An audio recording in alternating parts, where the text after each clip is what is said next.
Good evening, everybody. The Marxist Dems thought they had taken Donald Trump down yesterday. Well, they didn't. Instead, they gave him a 6-point polling bump, according to a snap poll for Daily Mail. Convicting Donald Trump on 34 counts will not stop him in any way. They might as well have made it 340, 3,400. Those counts and those convictions won't even slow him down. But it will fire up President Trump's base as much as the man himself. In fact, President Trump set a new fundraising record in the wake of the verdict. Take a look at this. Now, let me give you the good news. The good news is last night, we just got a report this morning, in the history of politics, I believe, maybe I'm wrong, somebody will find that I'm wrong, maybe, but I don't think so.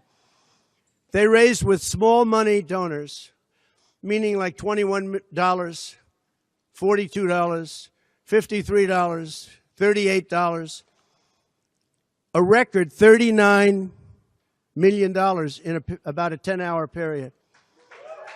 No, think of that. I like those people. Well, you better believe that haul is going to fund President Trump's reinvigorated war machine against President Biden and the Marxist Dems.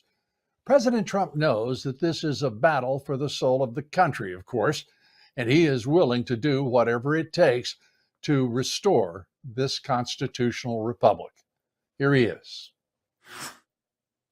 We're losing our country, and I really think that this is an event, what took place yesterday with this judge. Look, we have conflicted, but he's a crooked judge, and you'll understand that. And I say that knowing that it's very dangerous for me to say that, and I don't mind, because I'm willing to do whatever I have to do to save our country and to save our Constitution.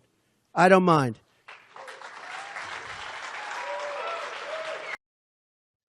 President Trump explaining that while the alleged crime and the verdict are a farce and a great offense against the nation, the grave implications for our country are very real.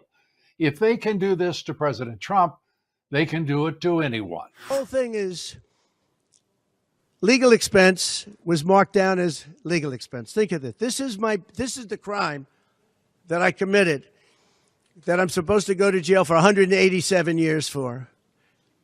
When you have violent crime all over this city at levels that nobody's ever seen before, where you have businesses leaving, and businesses are leaving because of this, because heads of businesses say, man, we don't want to get involved with that. I could go through the books of any business person in this city, and I could find things that in theory, I guess, let's indict him, let's destroy his life. But I'm out there, and I don't mind being out there because I'm doing something for this country, and I'm doing something for our Constitution. It's very important, far beyond me. And this can't be allowed to happen to other presidents. It should never be allowed to happen in the future. But this is far beyond me. This is bigger than Trump. This is bigger than me. This is bigger than my presidency. It's a very sad thing that's happening in our country, and it's a thing that I'm honored. In a way, I'm honored. It's not that it's pleasant. It's very bad for family. It's very bad for friends and businesses.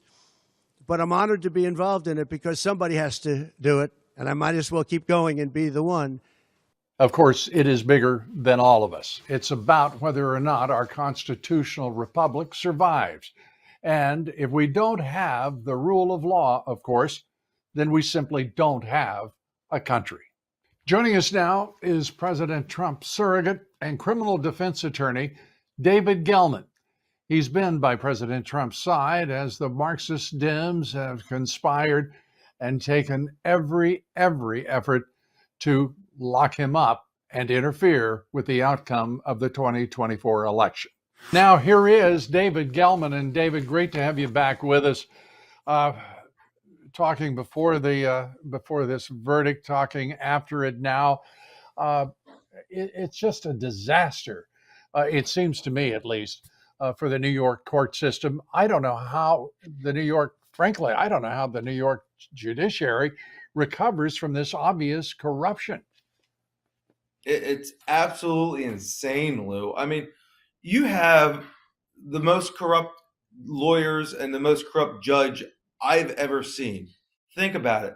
Where are you ever going to see a judge who has a daughter making money off of his case that he is presiding on? You will never see that. Do you know why? Because nobody would allow it.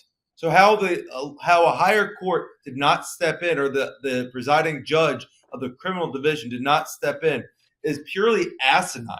I don't know why well, I do know why they did it, because they wanted to go after Donald Trump. They wanted to make sure that he could not campaign for purely election interference purposes. But this is just totally undemocratic, totally un-American, and above everything else, it's a weapon of the judicial system. I'm scared. I'm frightened. And, I'm sure a lot of your viewers are just feeling the same way, because if it can happen to President Trump, it could happen to anybody. He has said for some time that they're after him, but to paraphrase him, they're going through him to get to the American people. And I think he's had it exactly right. And I think most Americans right now have already, and the polls show it. The polls show that the American people know what a bunch of corrupt fools the Marxist Dems are. People have really gotten a hold. I think this is fair to say. They've gotten a hold of the idea that it is the Marxist Democrat Party that is responsible for putting up two of the most mentally impaired people in modern politics. That is Joe Biden and Kamala Harris. And they are the ones that are fronting this regime of Marxist Dems, led by a group of Obama acolytes and perhaps Obama himself, that is intent on destroying this country. And we're watching this New York judiciary be destroyed before our very eyes, aren't we?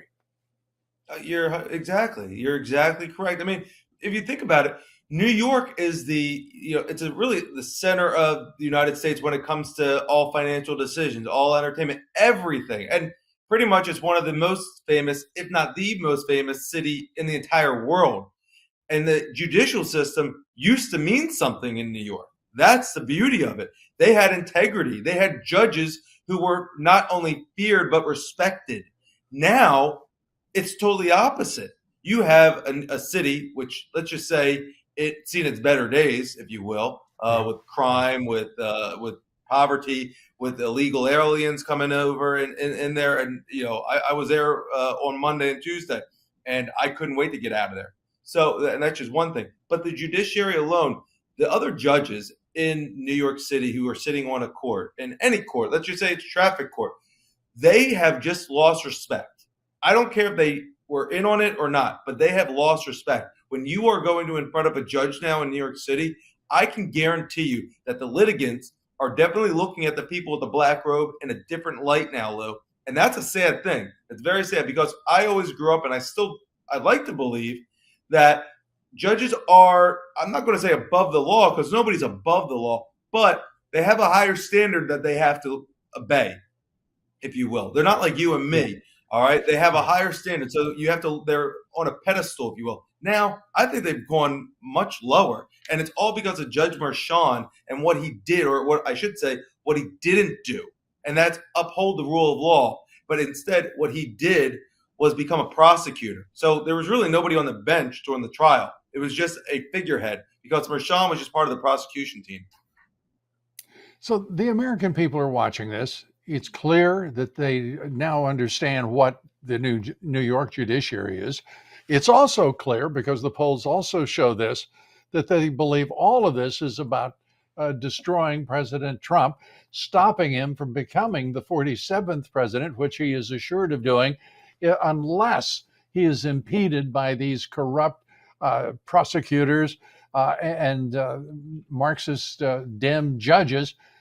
So right now, the American people are, I think, without question, and the early polling shows it in a snap poll from the Daily Mail, up 6% in one shot.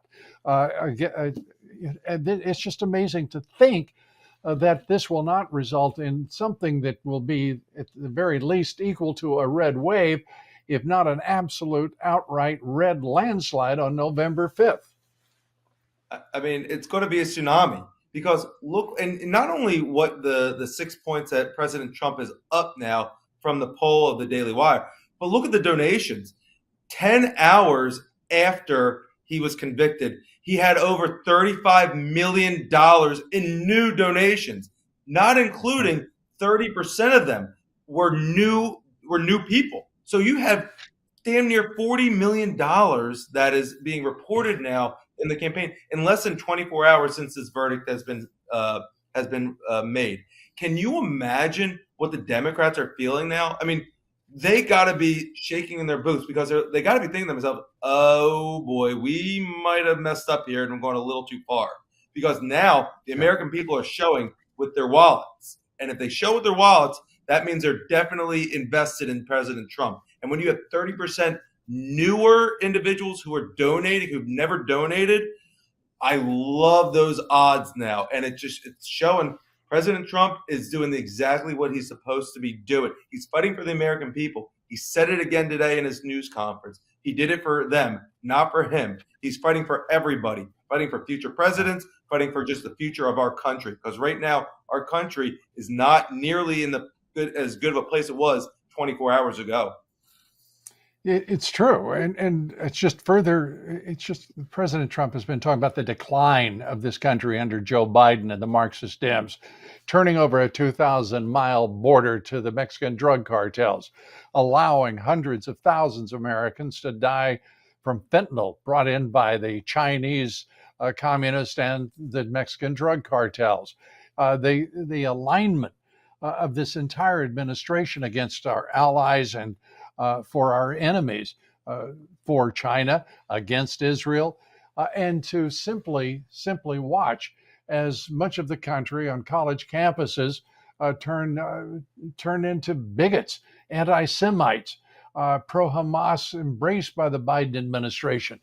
This man is taking this country in a dangerous and dark direction, and to see these courts in this condition, and this Democrat Party so corrupt, I can't imagine that tsunami you talked about. I can't imagine it not happening now.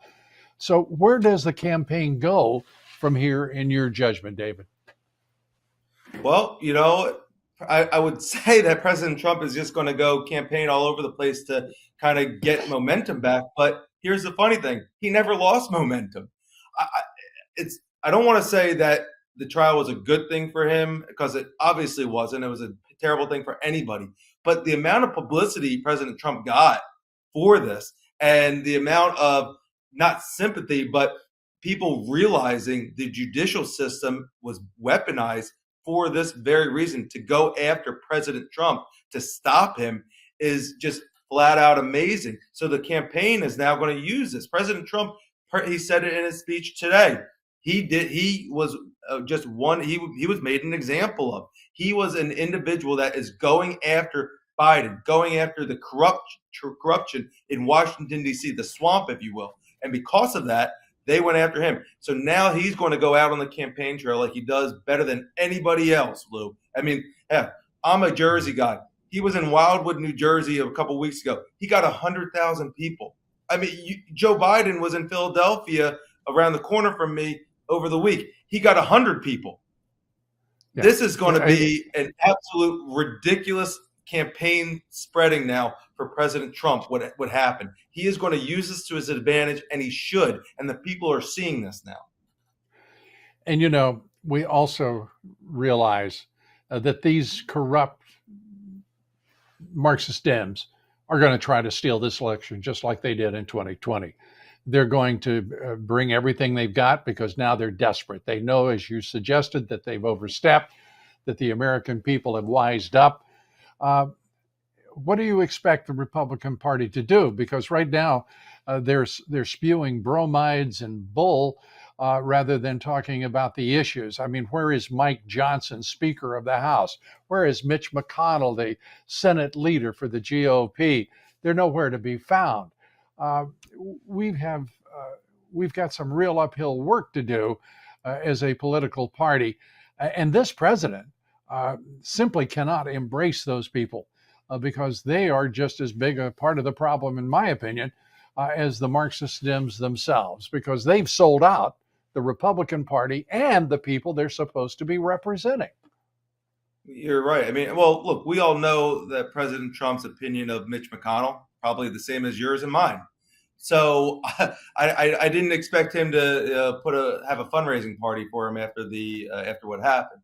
But I saw today that Senator Lee, along with I believe it was like 8 other senators, Senator Schmidt, Senator Rubio, they have all signed on, and they are not allowing any more judicial nominations to go through, and they're not participating in anything else that this regime, this Biden regime, is going to go forward with. And I think that's one big step. The other thing I think that needs to happen now is, look, you can't have retribution because, look, that is not American. We are not that type of a country. However, the red states, the AGs, they need to get on the ball now, and they got to say, you know what? You want to go after us? We'll go after you. And I bet you that's what's going to happen. AG Moody, AG Paxson, the other a couple other Andrew AGs, Bailey, they're going to start Missouri, putting their fangs out. Yeah. Yeah, I think you're right, and I think that's a big and bold move, and it's got to happen. Without those state attorney generals, we're in trouble in this country. We Republicans and conservatives, MAGA Americans. So it's good to see them adjusting. I got to say, I'm proud of Marco Rubio because I didn't know that he would move this far in this direction in the Republican Party, and I'm glad to see it. He's an important voice to see what the Senate is saying. No more of this, because if anybody lets this, I mean, right now, think about this. We've got a president who says it's okay to use U.S.-made weaponry to strike targets in Russia.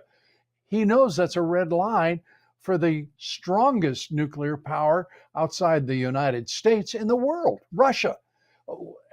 We cannot have this go on with this fool in the White House. Well, Lou, like you said, and listen to how President Trump said it today. He's the stupidest president who's ever been a president. And he's exactly right. And your comment just now proves it.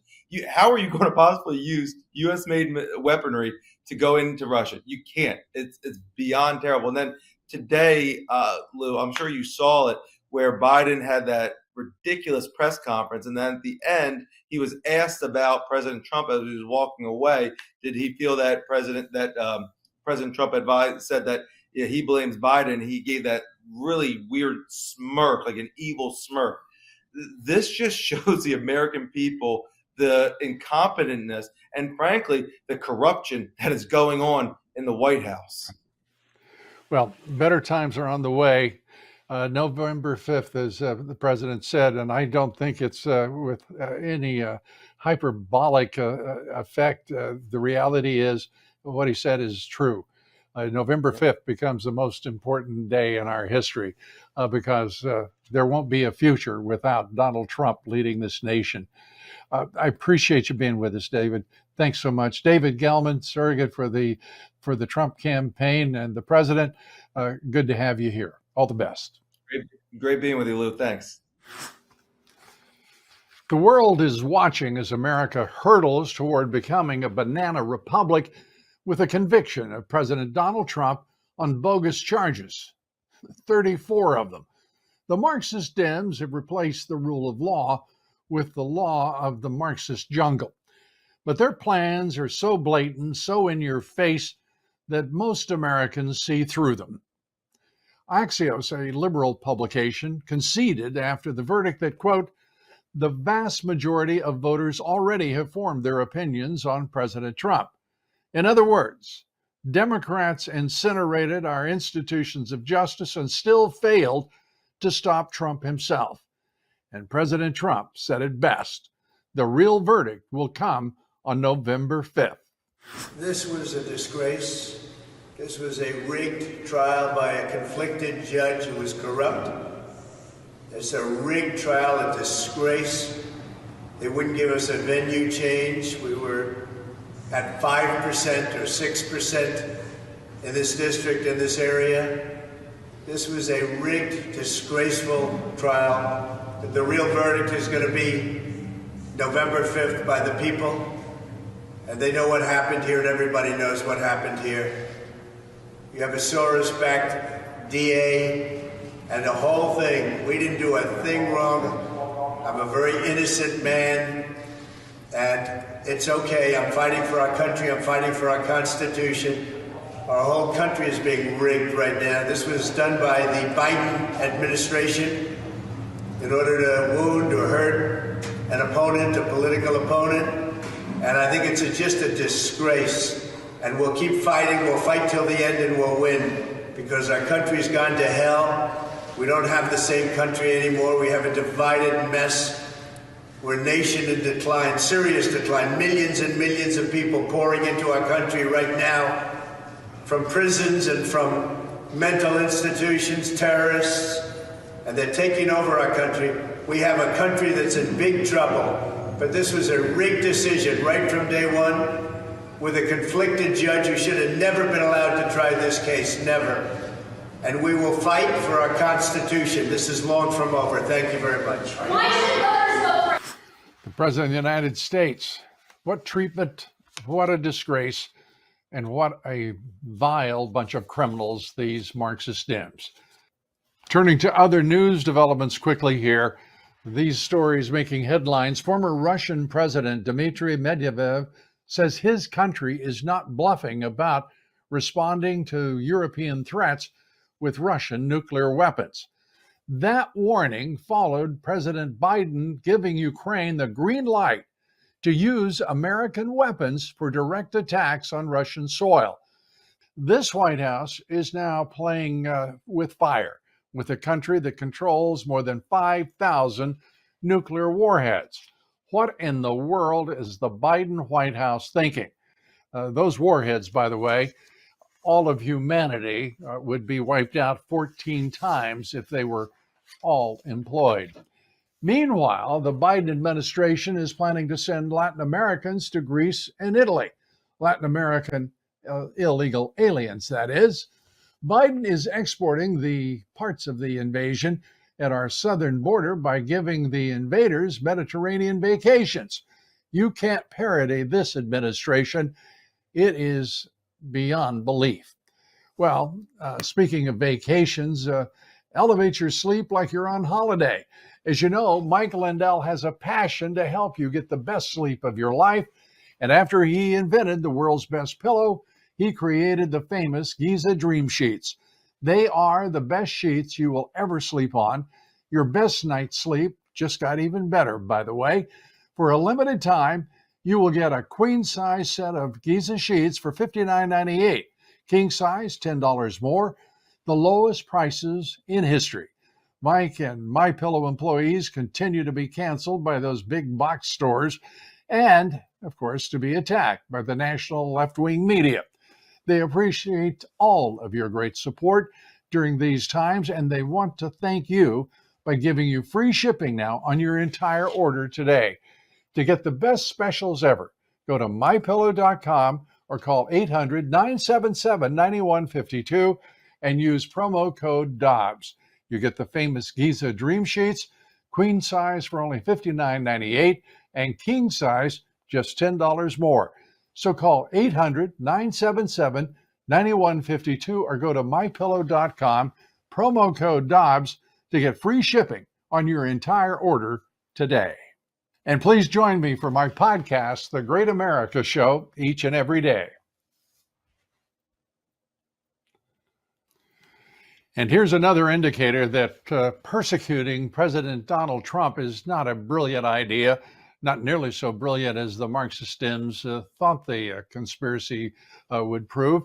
According to the latest YouGov poll, 50% of Republicans say they are even more likely to vote for President Trump after these convictions in the corrupt New York legal system. If the Marxist Dems thought this would pry Republicans away from supporting Donald Trump, they are completely, completely, and utterly wrong.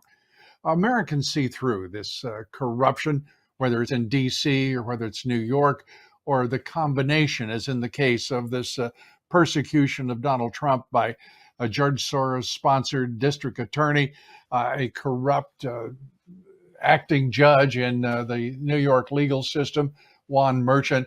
Uh, the voters are not fooled, and their support is more than rock solid. It's even more intense support for President Trump. And here with us tonight to talk about the rigged legal system, the judicial system, so called, and what this verdict says about it all is former U.S. Attorney for Washington, D.C., Joe diGenova joins us now to take that up. And now here is Joe diGenova. Thanks for joining us, Joe, and we appreciate it greatly. Uh, Give us your reaction, if you will, as a prosecutor, as an attorney, as a great American, of what you thought and of what you witnessed in that courtroom in New York. Well, I'm extremely disappointed, but not surprised. And that's because I predicted there would be a guilty verdict. Because once I got one look at this judge and had an opportunity to read the indictment, which is completely flawed and grounds for an immediate appeal, once I saw the way that the judge conducted the trial, completely favoring the prosecution, prohibiting the defense from putting on witnesses and entering documents into evidence, the jury instructions, which were designed to basically direct a verdict of guilty, the limitations he put on closing argument, which are unconstitutional, the denial of the president's Fifth and Sixth Amendment rights. Once I saw that, I realized that this judge is truly out to hang President Trump, and that's exactly what he did.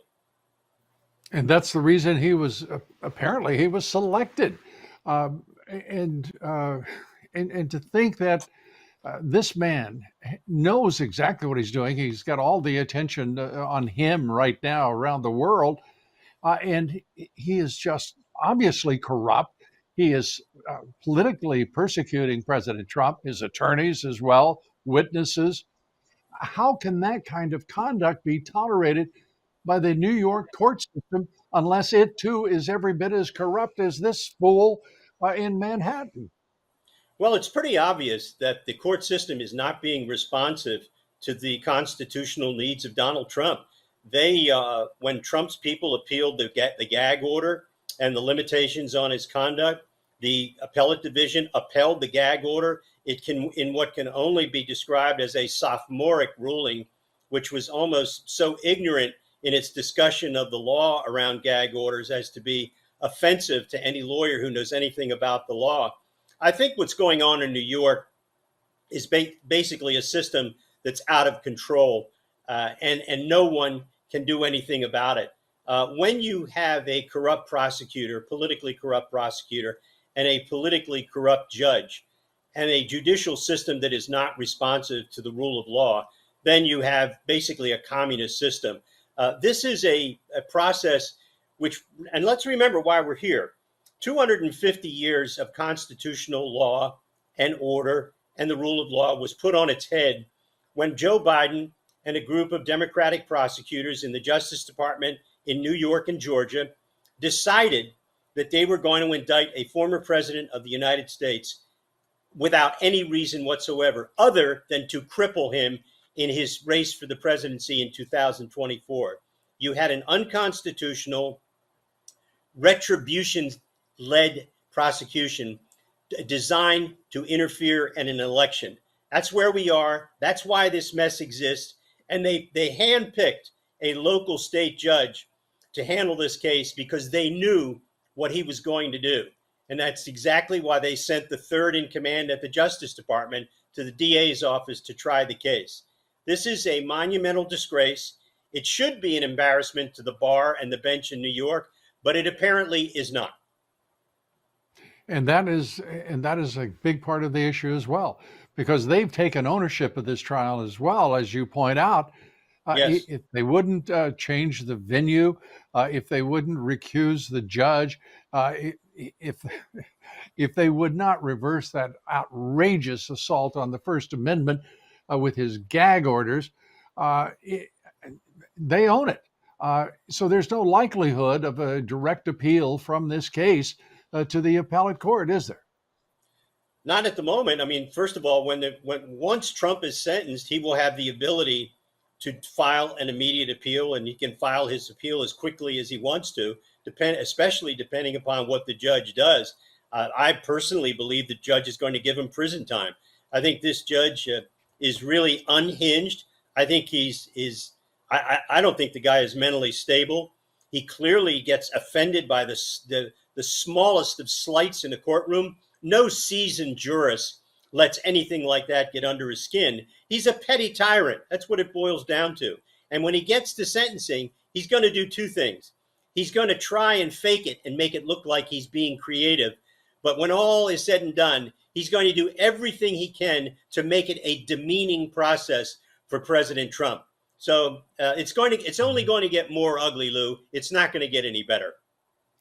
Oh, that's terrible. And, I don't know that much about this judge personally, other than the fact that his family business is making money off of raising money for Marxist Dems. His daughter's business, his wife is involved in the business. They're fundraising off his courtroom and have been throughout. And he's a donor to Joe Biden. How could it be? How possibly could it have been allowed by the judicial system in New York that he would be placed there by whatever the powers that be? Well, this is a complete breakdown in the supervisory authority of the Court of Appeals for the state of New York. When Judge Merchan was given these cases, he had been reprimanded by the State Judicial Commission for his political donations, which are a violation of law. He's not allowed to do that, but he did it anyway. He knew that. He is a scofflaw. Can you imagine keeping a judge like this on this case, knowing what the court knew about his family, his daughter, his wife's relationship with the Attorney General of the state of New York? This was a clearly designed assignment by the Court of Appeals and the people in the New York State Supreme Court, which is the lower court. That's the trial court. The highest court in the state is the New York State Court of Appeals. This has been a complete failure of judicial supervision and management. And apparently, the judges there just don't care. They're not embarrassed by anything. I think, though, what this tells litigants who go to New York, stay out of New York courts. They're corrupt. Yeah, I think it tells everybody that New York is corrupt. This is being tolerated by the largest corporations in the world. It's being tolerated by Wall Street. They know what the court system is in New York, and yet they're there. This is something that those entities, you would think, with their responsibilities and the vast sums of money and economic power, could fix. But apparently, the city is quite content to have these outrageous jurists preside over these obviously corrupt courts. What would you counsel the president's attorneys to do here? They're facing a July 11th sentencing. Their hands seem to be tied in so many ways. They couldn't get witnesses into this trial. They couldn't. They had everything in the world blocking them, whether it be witnesses, whether it be evidence, or just simply a respect for the law itself on the part of the judge and the prosecutor. Well, I think, first of all, as soon as he is sentenced, they need to file their appeal from the conviction. There is no conviction until there is a sentence. So you can't appeal until there's a sentence, because that's what you're appealing. You're appealing the sentence. In this case, I clearly expect that this vindictive judge, this petty tyrant, is going to give the president prison time. Whether or not he steps him back, which is the term that they use in court when you commit someone to prison right away at the time of sentencing. I know this guy is vindictive. I don't think he's that dumb that he would step the president back and put him in prison right away. But he is going to give him prison time. Then they have to be ready to go to federal court to get a habeas corpus once he's given prison time and taken into custody, no matter what it is. I think what the president needs to do If he needs more lawyers, he needs to get them, because he's going to need to fight in state court and in federal court right away. He needs to get this into federal court. And how difficult will that be? And I'm concerned about one thing that you said, and that is if he's going to put him in prison, as you suggested, there's no way to block him if he decides, whether it's for 24 hours, 6 hours, I don't care. There is no way that President Trump should be insulted like that by this two-bit petty tyrant, as you called him. All the president's people can do is appeal to the appellate division of the trial court, or go directly to the New York State Court of Appeals and ask for a stay of the sentence immediately. And if that doesn't work, go to federal court right away and seek an injunction against unconstitutional state action. Very, very difficult to do, extremely difficult to win, but nonetheless, they have to try. Because these are such unusual circumstances, you just might get a federal court to respond. But let's remember why we're here. The Democrats decided to turn 250 years of American constitutional law on its head and indict a former president of the United States in 4 jurisdictions. And because of that, we now have all of these problems that we are facing, none of which should have occurred. He never should have been charged by anybody for anything. They decided to do this. They're responsible for this. And Joe Biden can stand there in the White House today and say nobody should be criticizing the jury and the judge and all that. And you know what? Joe Biden is so dumb, so stupid, so corrupt as a president of the United States. Let me say this to our current president, whom I've known since we were teenagers in Wilmington, Delaware together. Joe, shut up, get out of the way, stop acting like a tin pot dictator. Let the court system work. You bought this, you own it, get out of the way. And one only wishes that he would follow your counsel. You give us a rather bleak outlook on the possibilities that the Supreme Court would intervene in this case and find a way to do so. Does the Chief Justice of the U.S. Supreme Court have the ability to intervene, to intercede in this case and say that because of blatant, obvious corruption, and by the way, the polls are going to show everyone in power, Marxist Dems, the deep state, those who have any integrity left in their souls in government, that the American people see your corruption, your ineptitude, your ignorance, and your hate for Americans as well as this country. And we have to intercede. Is there any possibility that there would be that much reason, that much patriotism remaining in any part of the federal court system? Well, the Chief Justice cannot do that. He has to have a case or controversy before him, which he does not have now. He has no supervisory authority over state courts like he does over federal courts. He could do certain things in a federal case, but this isn't a federal case. So he's actually helpless. And I feel sorry for him, because people are going to expect things of him, which he can't constitutionally do. The problem is you have a corrupt governor in Kathy Hochul. You have apparently an incompetent appellate process in the state of New York. And of course, you have a completely corrupt trial judge who has, in my view, is mentally unstable, given his conduct throughout the trial, and particularly in the last 48 hours. So regrettably, we have a national crisis on our hands, created by Joe Biden and his merry band of minstrels. And obviously, too, the last thing in the world would be for anyone to be so reckless as to try to physically support the president in any fashion whatsoever. We have to deal with the political system we have, the legal system we have, and stay within that. And yes, I have to tell you, the frustration is going to be immense. There's no question about it. Well, I think the frustration is going to be great, and that's why I think the legal process has to really ramp up and let people see that things are happening to rectify this terrible unconstitutional situation. We have to show people that the system can work. even when people in charge of it are corrupt, dumb, stupid, uninformed, venal, vindictive. But there are a lot of people who could do things who are not. Somebody needs to talk to the President of the United States. Somebody needs to talk to the Governor of New York. Somebody needs to talk to the Chief Judge of the New York State Supreme Court and say, what are you going to do about this clown? Do you realize what's happening to the country? This isn't in some little case assigned to some stupid judge in a division of the New York State Supreme Court. This is a national case. Why don't you guys treat it like it is?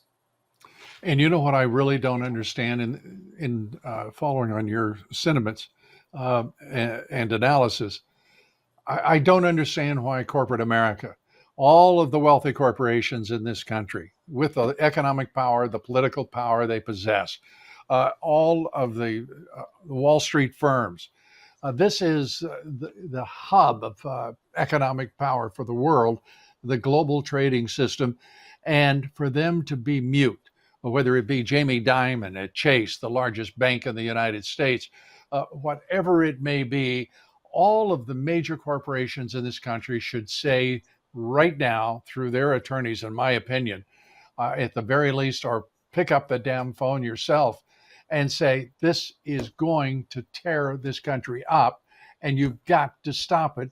Kathy Hochul is a moron of a Marxist, and I'm sure, she's perfectly capable of ignoring that entreaty or demand, however you want to style it. What do you think? I agree with you, Lou. I think a lot of the major CEOs who have businesses in New York ought to call the governor of the state of New York and say, this is unacceptable. What's going on in this court system is hurting the business of this state, the corporations of this state. It's making a mockery of the rule of law in this state. You need to do something about it. You need to intervene. You need to talk to the chief judge of this New York Supreme Court and the chief judge of the appellate division and the New York State Court of Appeals. The governor is not without the ability to talk to these judges. She's not intervening in the case. She's telling these judges to do their job. But she's actually demonstrated a lack of any type of sensitivity or wisdom. She's kind of a doofus. She demonstrated that with some of her comments recently, which are absolutely outrageous and uninformed. So I don't think she's capable. But I think corporate America has a duty to try and do something about it. I couldn't agree more. Joe, we thank you for your thoughts here today, your analysis, your judgment, and your outlook. It's helpful, and I'm sure all of us appreciate it. Thanks so much, Joe. You bet. Thank you, Lou. Thank you. Thank you, Lou. Appreciate it. And turning now to Boston, where the Marxist Dem mayor, Michelle Wu, wants to allow children and illegal aliens to vote on how millions of taxpayer dollars are spent. That's the truth. Wu is a total nut job.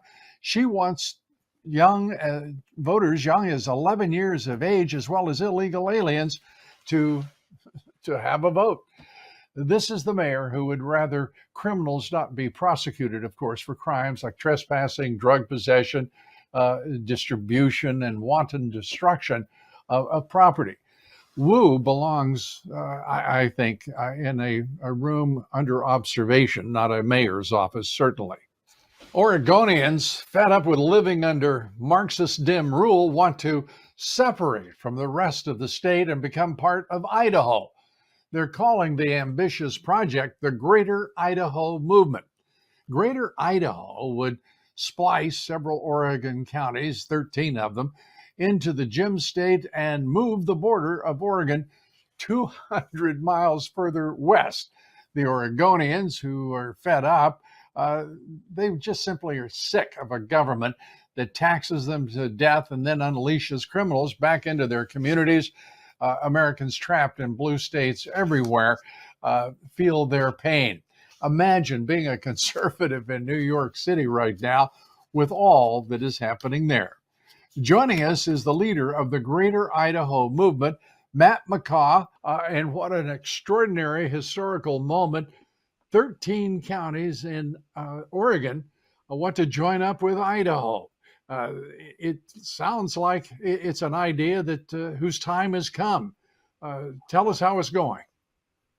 Yeah, it is an idea whose time has come, Lou. So out here in Oregon, Eastern Oregon is completely different than Western Oregon, and so Oregon is divided geographically by the Cascade Mountain Range, and it's divided culturally by that Cascade Mountain Range. So on the east side of the state, people are very conservative. It's very rural, agricultural. They vote Republican, and they want a certain kind of policy for their communities, and they have a certain value set. The west side of our state is completely different. It's green. It's very wet. It's low elevation and urban, and they want a very different set of policies for their communities. They have a different value set. They vote heavily Democratic. So Oregon has these two sides of the state that are polar opposites, want different things in almost every way. And so what our idea, the Greater Idaho movement, started about 4 years ago. And our idea was, let's take the invisible line, the imaginary line that creates the border between Oregon and Idaho, and let's move that border 200 miles west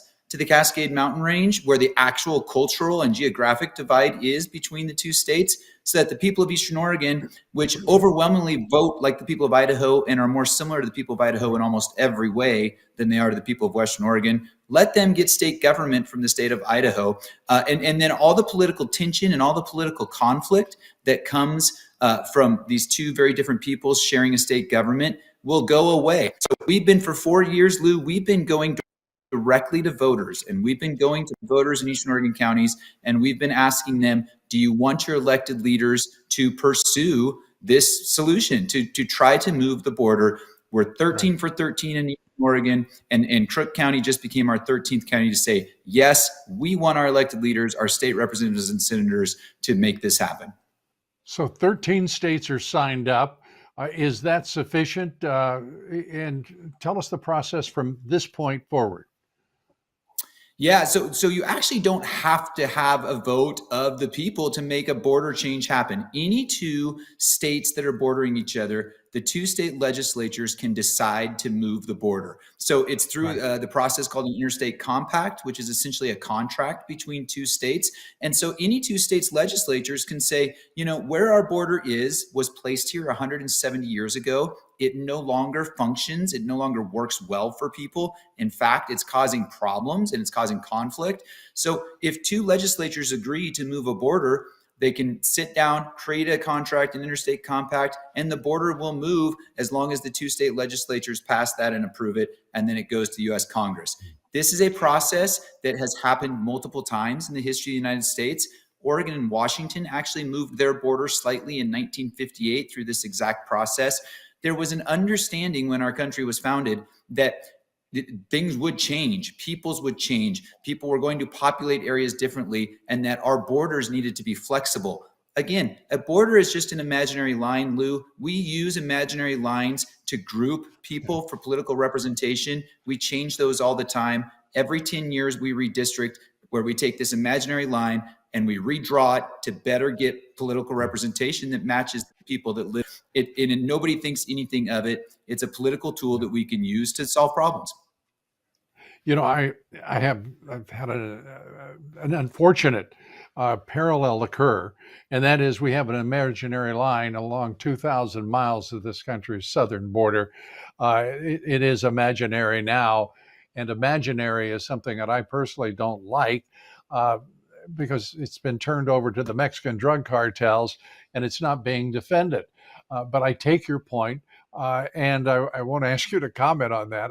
The fact of the matter is, I think that there is a great, the people would want to have a voice in this, and I'm sure that you would want them to have a voice.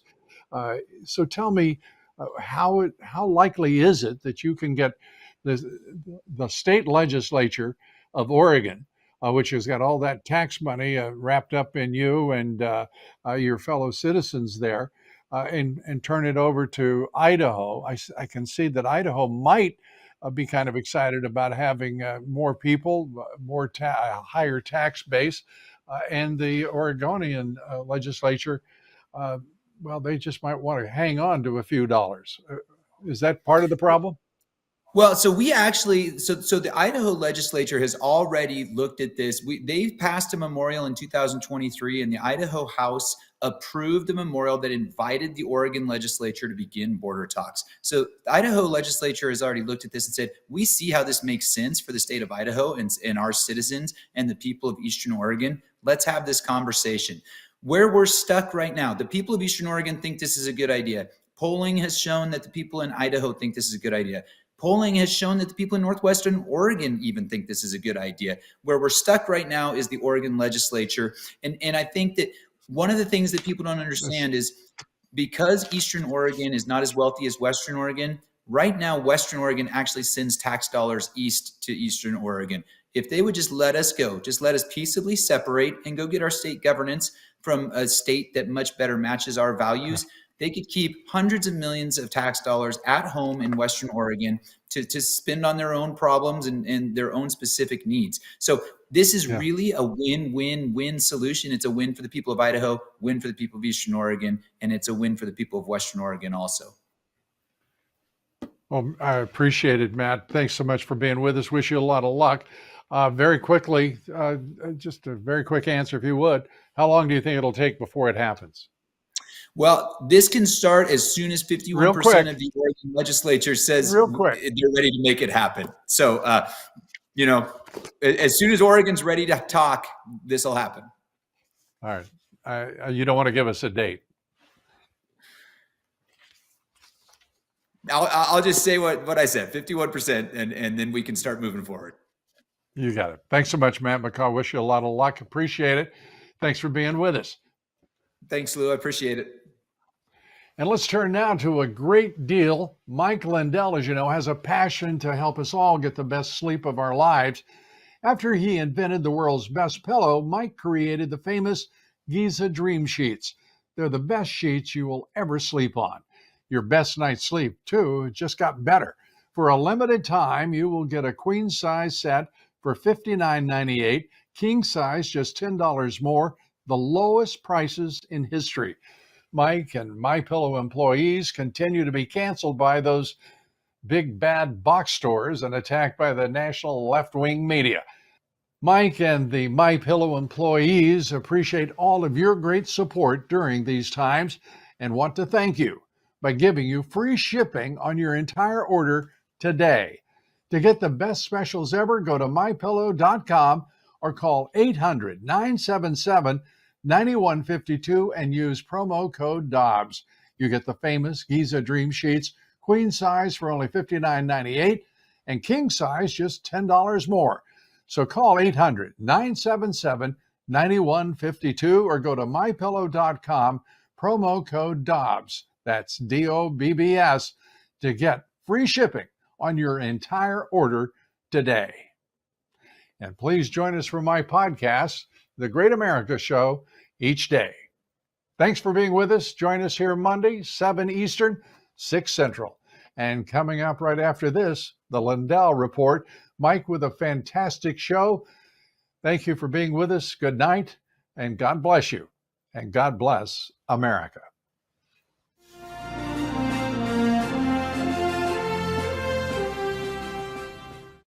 I'm excited to announce we're having a huge MyPillow spring sale, and here's a few examples. Buy one of our MyPillow 2.0s, you get another MyPillow 2.0 absolutely free. Made with cooling technology, the best pillow ever just got even better. And this just in, 9 brand new colors and styles of our Percale bed sheets.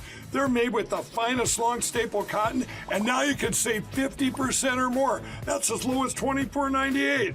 And for the first time this year, I'm bringing you our My Slippers and Sandals for as low as $25 a pair.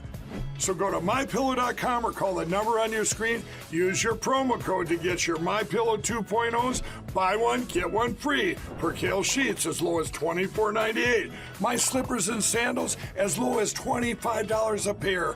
And for a limited time, when you order $75 or more, your entire order ships absolutely free. 3 years ago, frankspeech.com was launched during the height of mass media censorship to give voices back to those who had their voices silenced. Today, we stand at the precipice of a new era, covering the most important presidential election in American history. An era defined by the battle for some of our most fundamental rights: freedom of speech, freedom of press, and secure elections. We at Frank Speech refuse to be silenced. We refuse to bow down to the forces that seek to dictate what we can and cannot say. We are the media now. Join us in this fight at Frank